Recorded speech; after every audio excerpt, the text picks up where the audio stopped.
कि जैसे तौक़ीर रज़ा साहब ने कॉल दी थी, हाँ। प्रोग्राम हुआ ना, कोई लाकानूनी बात नहीं हुई इसमें, बिल्कुल कोई पत्थरबाजी नहीं हुई, क्योंकि एक लीडरशिप थी जिसने कॉल दिया, लीडरशिप सामने थी, जमात इस्लामी, जमात उलमा, जमात अहले हदीस और फिर बरेलवियों का एक तबका है। बिल्कुल। मेरा ज़ाती ख्याल ये कि अलग ये वक्त इस बात का तकाजा कर रहा है कि अलग अलग फ़ैसले करने के बजाय कोऑर्डिनेटेड एफर्ट्स किए जाएँ, सब तंजीमें बैठकर एक कॉमन एजेंडा तो प्रोग्राम तय करें। ये अलल ऐलान दावे कर रहे हैं, बंदूकें लहरा रहे हैं, पिस्तौल लहरा रहे हैं, ये कह रहे हैं कि हम ऐसा करेंगे या हिंदुओं को तरगीब दे रहे हैं, ये चीज़ें, इस पर कोई कार्रवाई नहीं हो रही है। पानी सर से ऊंचा हो चुका है, ये साबित हो चुका है कि हुकूमत को कोई दिलचस्पी नहीं है इन हालात को रोकने में। ये साफ तौर पे कहना चाहता हूँ हमारे मुल्क के होम मिनिस्टर साहब से भी और प्राइम मिनिस्टर साहब से भी, वो इस देश को किस रास्ते पे ले जाना चाहते हैं। क्या यहाँ पे जंगल राज कायम हो जाएगा? तो मेरा ज़ाती ख्याल ये है कि इस वक्त ज़रूरत इस बात की है कि इस तरह के मामलात पे मुस्लिम तंजीमें शॉर्ट टर्म भी और लॉन्ग टर्म भी मनसूबा बनाएँ और उस पर काम शुरू कर दें। एक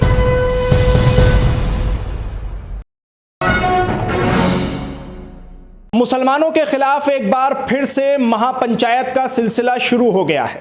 मानेसर में एक बड़ी महापंचायत हुई है जिसमें कहा गया है कि अब मुसलमानों से लड़ना है, काटने मारने की बातें की गई। यहाँ तक कि हिंदुओं को ये तक बताया गया कि अब गाड़ियाँ और सोना खरीदना छोड़ दो, अब लोहा इकट्ठा करो, हथियार इकट्ठे करो, तलवारें इकट्ठी करो, क्योंकि आपको इन मुसलमानों से लड़ना है।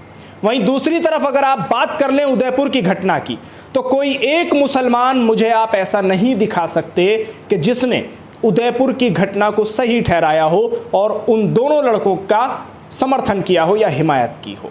अभी तक हर किसी ने उनकी मुखालिफत की है और उनको सख्त से सख्त सज़ा देने की बात की है। मैंने मेवात की स्टोरी आपको दिखाई थी, मैंने खुद जाकर वहाँ लोगों से पूछा तो लोगों का कहना है, मुसलमानों का, कि उनको सज़ाए मौत होनी चाहिए। मेरे साथ आज बातचीत करने के लिए डॉक्टर कासिम रसूल इलियास मौजूद हैं, जो कि मुस्लिम पर्सनल लॉ बोर्ड के मेंबर भी हैं और उसी के साथ वेलफेयर पार्टी के अध्यक्ष भी हैं। कासिम साहब, सवाल मेरा सीधा यही है आपसे, उदयपुर की जो घटना हुई है उसको किसी मुसलमान ने सही नहीं ठहराया, लेकिन अब जो महापंचायतें हो रही हैं उनको कोई गलत ठहराने को तैयार नहीं है। नहीं, असल में देखिए, ये जो दोहरा मेयार है ना, यही हमारे मुल्क का असल मसला है। होना ये चाहिए कि जिन लोगों ने, देखिए उदयपुर में जिसने जो कुछ किया, जैसा कि आपने कहा कि तकरीबन तमाम ही मुस्लिम तंजीमों ने उसकी मुखालिफत की और उसे सख्त सज़ा देने का मुतालबा किया, जबकि ये बात भी सामने आ गई है कि उदयपुर का एक नौजवान जो था वो बीजेपी के साथ वाबस्ता था। कतई नज़र से कि उसकी क्या पोजीशन थी, इस बहस में नहीं जाना चाहता हूँ मैं, लेकिन बीजेपी से जुड़े थे। हाँ, ये तो वाज़ेह तौर पे आ गया ना, तमाम फोटोग्राफ्स भी आ गई है। मैं ये कहना चाहता हूँ असल में कि ये जो हिंदुस्तान के अंदर इससे पहले धर्म संसद हुई, उसमें जेनोसाइड की बातें कही गई, लोग मुस्लिम ख़वातीन की रेप के अल-ऐलान दावे किए गए। मैं ये कहना चाहता हूँ कि ये ज़िम्मेदारी हुकूमत की है, ये ज़िम्मेदारी इंतज़ामिया की और पुलिस की है कि जो लोग इस तरह के भड़काऊ भाषण दे रहे हैं उनके खिलाफ़ कार्रवाई करें। जो लोग CAA NRC में सिर्फ प्रोटेस्ट कर रहे थे वो आज जेलों में बंद है, 2-2 साल उससे ज़्यादा हो गए हैं। और अगर कोई बात ज़रा सी कोई आदमी प्रोटेस्ट में शामिल हो जाता है तो उसके घर को आप डिमोलिश कर देते हैं। लेकिन जो लोग इस तरह की अलल ऐलान दावे कर रहे हैं, बंदूकें लहरा रहे हैं, पिस्तौल लहरा रहे हैं, ये कह रहे हैं कि हम ऐसा करेंगे या हिंदुओं को तरगीब दे रहे हैं, ये चीज़ें, इस पर कोई कार्रवाई नहीं हो रही है। ये बड़ा अफसोसनाक बात है। जो लोग ये समझ रहे हैं कि ये जो कार्रवाइयाँ हो रही है या जो इस तरह की बातें कर रहे हैं, इनके ख़िलाफ़ हम नहीं जाएंगे तो वो इस देश का नुकसान करेंगे। क्या हुकूमत को नज़र नहीं आ रहा है कि लोग बंदूकें सरेआम लहरा रहे हैं, तलवारें लहरा रहे हैं, एक विशेष समुदाय, अब तो कह देना चाहिए कि मुसलमानों का नाम लेकर कहा जा रहा है कि इनके ख़िलाफ़ इकट्ठे हो जाओ, ये जिहादी हैं? हाँ, मैं ये कह रहा हूँ आपसे कि ये हुकूमत इस पूरे मामले पे खामोशी इख्तियार किए हुए है। 2 बातों में से एक बात हो सकती है, या तो ये वो अंधे बहरे हो गए हैं, या ये कि उन्होंने इन लोगों को जानबूझकर मौका फराहम किया है कि वो इस तरह की बातें कहें, इस तरह की चीज़ें कहें, उनके खिलाफ़ कोई कार्रवाई नहीं हो रही है। जो लोग गिरफ़्तार हुए थे, यतीन सिंह गिरफ़्तार हुए, उन लोगों को भी फ़ौरन बेल मिल गई, वो बाहर आ गए। तो ये जो दोहरा मेयार है, ये इस मुल्क के लिए मुनासिब नहीं है, ये इस मुल्क के लिए बहुत ख़तरनाक है, इसलिए कि ये सिलसिला मुसलमानों तक नहीं रुकेगा। फिर अगर आपने अलल ऐलान लोगों को हथियार लहराने की, रखने की इजाज़त दे दी, तलवारें जिस तरह बड़े पैमाने पर बिक रही हैं इसकी इजाज़त दे दी, तो फिर कोई महफूज नहीं रहेगा। सिर्फ ये अदावतें जो है ना, पर्सनल अदावतें भी सामने आ जाएंगी, तंजीमी और यानी सियासी अदावतें भी सामने आएंगी, ये सब के ख़िलाफ़ इस तरह की चीज़ें होंगी। इसलिए कि जब आप एक जगह कार्रवाई नहीं करते हैं तो फिर पूरे मुल्क में अनारकी के अलावा और कोई रास्ता नहीं बचता है। मैं गिरफ्तारियों पर बात करना चाहता हूँ आपसे थोड़ी सी, क्योंकि आपके बेटे हैं उमर खालिद, वो अभी तक जेल के अंदर हैं। कोई ना कोई एक मामला बढ़ा दिया जाता है, कभी ना कभी ये कह दिया जाता है कि भाई आज नहीं कल, कल नहीं परसों, बात आगे बढ़ाई जा रही है। अब बात कर ली जाए मोहम्मद ज़ुबैर की, मोहम्मद ज़ुबैर भी जेल के अंदर हैं, कोई ना कोई और मामला उनके ऊपर भी लगा दिया जा रहा है, कहा जा रहा है अब ईडी मामले को देखेगी, तो ये लंबा चलने वाला है अब। लेकिन दूसरी तरफ अगर इसी को देखा जाए तो नुपुर शर्मा अभी तक आज़ाद हैं। जो हिंदू युवा वाहिनी के लोग बातें कर रहे हैं उन पर कोई कार्रवाई नहीं। नरसिंहानंद की बात आपने की, वो अभी तक आज़ाद घूम रहा है। तो ये गिरफ्तारियां आखिर किस बेस पर हो रही हैं, और जेल में बंद जो रखा जा रहा है वो किस बेस पर रखा जा रहा है? नहीं, कोई बेस नहीं है। देखिए, असल में जो लोग जिनके ख़िलाफ़ कार्रवाई करना है उन पर आप बेबुनियाद इल्ज़ामात लगा दीजिए। उमर खालिद के ख़िलाफ़ जो इल्ज़ामात लगे हैं 28 धाराएँ लगी हैं जी। सवाल ये पैदा होता है कि उन्हीं धाराओं में सिवाय यूएपीए के एक और केस था 101 FIR, उसमें बेल मिल गई, बहुत ही इमीडिएट बेल मिल गई, लेकिन इसमें बेल नहीं मिल रही। और जिस तरह लिंगरॉन हो रहा है, मतलब कि 8 महीने तक बेल पर लोअर कोर्ट पे सिर्फ बहस होती रही, जबकि ये सुप्रीम कोर्ट का बाज़ाब्ता स्टैंड है क्लियर कि bail is a rule, jail is an exception. कहते हैं कि बेल तो मिलनी ही चाहिए, जेल एक्सेप्शन हो सकता है, लेकिन आज उल्टा हो गया। जेल यानी ये हो रहा है कि bail is exception, jail is a rule वाली बात हो गई है।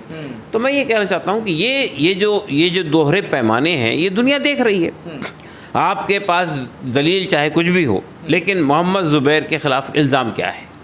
जिस बुनियाद पर आपने मोहम्मद ज़ुबैर को अदालत में लिया है वो वो बेबुनियाद बात है। एक आदमी फैक्ट चेकिंग का काम कर रहा है कि भाई चीज़ें आ रही हैं वेबसाइट, आपके मेल पर, इंटरनेट पर, तो वो कितनी सही सदाकत है उसको चेक करके पेश करता है। तो जाहिर बात है कि उन लोगों की पोल खुल जाती है। तो इस बुनियाद पर, इसके अलावा कोई उनका कसूर नहीं है। तो मैं ये समझता हूँ कि ये अब लोग महसूस कर रहे हैं। ख़ुद प्रेस क्लब ऑफ इंडिया ने बहुत सीवियरली कंडेम किया इस मसले को। तो और हमारे मुल्क के बाहर जितनी बड़ी बड़ी एजेंसियां हैं, इदारे हैं दुनिया में, वो सब ये बात कह रहे हैं कि हमारे यहाँ यानी फ्रॉडलेंट डेमोक्रेसी है, हिंदुस्तान के अंदर जर्नलिस्टों के ख़िलाफ़ कार्रवाइयाँ हो रही हैं, यहाँ पे बेबुनियाद तरीके से लोगों को जेलों में बंद किया जा रहा है। तो मैं ये साफ तौर पे कहना चाहता हूँ हमारे मुल्क के होम मिनिस्टर साहब से भी और प्राइम मिनिस्टर साहब से भी, वो इस देश को किस रास्ते पर ले जाना चाहते हैं। क्या यहाँ पे जंगल राज कायम हो जाएगा? क्या यहाँ पे अनारकी पैदा हो जाएगी? क्या यहाँ पर जो है वो ऑटोक्रेसी आ जाएगी, डेमोक्रेसी ख़त्म हो जाएगी? अगर ऐसा है तो ये किसी एक समुदाय का नुकसान नहीं होगा, पूरे देश का नुकसान। आखिरी सवाल आपसे ये है मेरा कि मुस्लिम तंजीमें जितनी भी हैं, शुरू में कदम उठाए गए, आगे बढ़ा गया और बहुत तेज़ी से कदम बढ़ाने की तैयारी कर ली गई थी, लेकिन जिस तरह के हालात अभी हैं उसमें कहाँ हैं मुस्लिम तंजीमें? मैं ये जानना चाहता हूँ आपसे, क्योंकि जिस तरह से पैगंबर मोहम्मद सल्लल्लाहु अलैहि वसल्लम के ख़िलाफ़ नुपुर शर्मा का बयान हो, साफ साफ लफ्ज़ों में उन्होंने क्या क्या कहा है, वो एक तरह से माना जा रहा है कोर्ट भी उसको गलत साबित कर रहा है और टिप्पणी कर रहा है। तो मुस्लिम तंजीमें कहाँ हैं? आगे बढ़ेंगी? कानूनी रास्ता ही इख्तियार करें? कुछ तो करना चाहिए ना। देखिए, मुस्लिम तंजीमें एक होता है short term program. Short term program पे तो हमारे लोग बहुत काम करते हैं। फ़ौरन मीटिंग हो जाएगी, फ़ैसले हो जाएंगे, कुछ काम हो जाएगा, बयानात वो कर दिए जाएंगे। लेकिन ये लॉन्ग टर्म काम जो है ना, वो इस वक्त इस बात का मुतालबा कर रहा है कि आप कुछ इस पे गौर कीजिए कि ये जो हालात बन रहे हैं, इन हालात के तदारुक के लिए लंबे सतह पर क्या किया जा सकता है। मसला ये है कि ऐसा नहीं है कि पूरे मुल्क के लोग ही कमनल हो गए हैं, बिल्कुल पूरी हिंदू सोसाइटी कमलाइज हो गई है, नहीं, मगर अच्छे लोगों की तादाद ज़्यादा है आज भी। लेकिन हमारी रीच आउट नहीं है, हम मिल नहीं रहे हैं, बात नहीं कर रहे हैं, इंगेज नहीं कर रहे हैं लोगों को। चूँकि बुनियादी तौर पे मसला आपका है ना, तो पहल आपको ही करनी पड़ेगी। तो मेरा ज़ाती ख्याल ये है कि इस वक्त ज़रूरत इस बात की है कि इस तरह के मामलात पे मुस्लिम तंजीमें शॉर्ट टर्म भी और लॉन्ग टर्म भी मनसूबा बनाएं और उस पर काम शुरू कर दें। एक और बात मैं कहना चाहता हूँ, देखिए, बात यह है असल में कि मुस्लिम पर्सनल लॉ बोर्ड का तो दायरा कार महदूद होने की वजह से बहुत सारे मामलात में हाथ नहीं डालता, लेकिन ये जो हमारे यहाँ की 3 बड़ी मुस्लिम तंजीमें हैं, जमात इस्लामी, जमात उलमा, जमात अहले हदीस और फिर बरेलवियों का एक तबका है। बिल्कुल।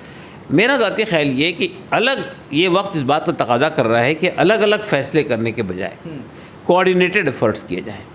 सब तंजीमें बैठकर एक कॉमन एजेंडा तो प्रोग्राम तय करें, एक कॉमन यानी स्ट्रेटजी बनाएं, एक कॉमन लाइन ऑफ एक्शन बनाएं, कामों को तकसीम कर लें, काम अलग अलग करें, लेकिन मुश्तरका तौर पे बैठकर किसी मंसूबे को उन्हें बनाना चाहिए। जैसे मौलाना तौक़ीर रज़ा ख़ान ने एक प्रदर्शन किया था बरेली में, तो मौलाना तौक़ीर रज़ा ख़ान के ख़िलाफ़ FIR दर्ज हो गई। उनका ये कहना था कि आप सब लोग अगर एक साथ मिलकर इकट्ठे होंगे और एक प्रदर्शन एक साथ मिलकर करेंगे, या प्रदर्शन ना सही तो जो भी करेंगे एक साथ मिलकर करेंगे, तो सब पर FIR दर्ज होने में समय भी लगेगा और लंबी कोशिशें लगेंगी। लेकिन अगर कोई अलग अलग चलेगा, बात वही है जो आप कह रहे हैं, अगर अलग अलग चलेंगे तो तोड़ने में भी आसानी होगी, पकड़ने में भी आसानी होगी। नहीं, मैं इससे इत्तेफाक करता हूँ। तौक़ीर रज़ा साहब जो बात कह रहे हैं, मौलाना तौक़ीर रज़ा साहब, वो बिल्कुल सही बात है कि मुस्लिम तंजीमों को, देखिए ये जो अलग अलग प्रोग्राम होते हैं, मिसाल के तौर पे ये जो मुज़ाहरे हुए, सहारनपुर में हुआ, कानपुर में हुआ, और उसके अलावा जो है आपके मुरादाबाद में हुआ, इलाहाबाद में हुआ, ये क्यों हुए?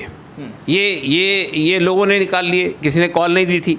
होता ये है कि जब तक कि, जैसे तौक़ीर रज़ा साहब ने कॉल दी थी, प्रोग्राम हुआ ना, कोई लाकानूनी बात नहीं हुई इसमें, बिल्कुल कोई पत्थरबाजी नहीं हुई, क्योंकि एक लीडरशिप थी जिसने कॉल दिया, लीडरशिप सामने थी। मेरा कहना यही है कि जब तक लीडरशिप कोई प्रोएक्टिव रोल प्ले नहीं करेगी तो लोग अपने तौर पे, देखिए लोगों के अंदर गम गुस्सा है, नौजवान बहुत परेशान हैं, बहुत मुस्तरब और बेचैन हैं, वो कुछ ना कुछ करेगा। तो होना ये चाहिए कि हमारी लीडरशिप को आगे बढ़कर कुछ प्रोएक्टिव काम भी तय करने चाहिए।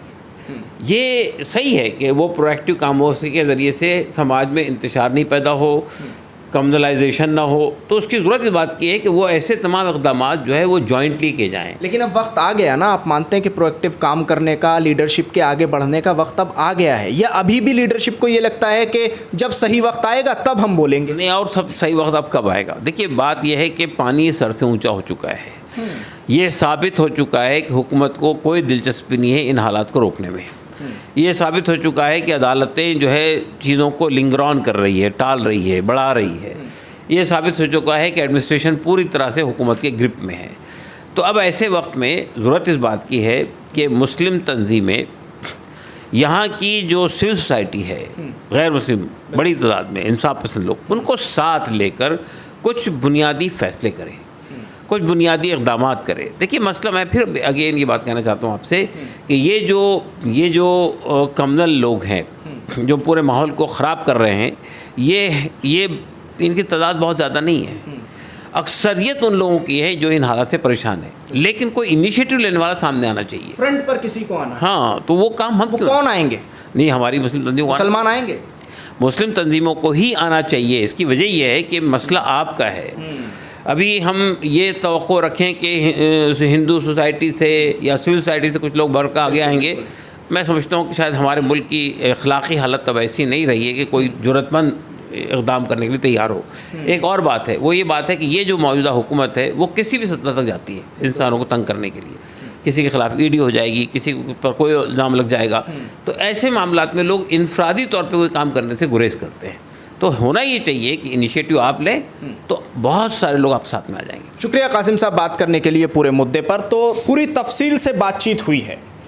जुर्रत, हिम्मत और हौसले का सबूत तो मुसलमानों को और मुस्लिम तंजीमों को स्पेशली देना ही पड़ेगा, क्योंकि कासिम रसूल इलियास साहब का कहना है कि लड़ाई आपकी है, प्रताड़ित आप हैं, जुल्म आप पर हो रहा है, तो फ्रंट लाइन पर आकर लड़ना आपको ही होगा। सिविल सोसाइटी से बात तो करनी होगी, लेकिन वो आपके लिए फ्रंट पर आकर नहीं लड़ेंगे।